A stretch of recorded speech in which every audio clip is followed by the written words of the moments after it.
Aqiqa so'zi qanday ma'noni anglatadi? Aqiqa so'zi yorish ma'nosini anglatadi. Alloh taolo ota-onalariga, bola-chaqalariga yaxshilik qilganlarni nima deb nomlagan? Alloh taolo ota-onalariga, bola-chaqalariga yaxshilik qilganlarni abrorlar deb nomlagan. Qiyomat kuni banda birinchi bo'lib qaysi amalidan hisob qilinadi? Qiyomat qoyim kuni banda birinchi bo'lib namozidan so'raladi.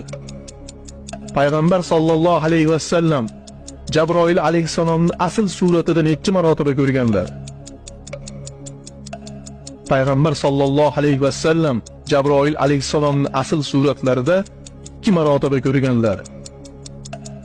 Qur'oni Karimda ayollar o'qisin deb buyurilgan suraning nomi qanday nomlanadi?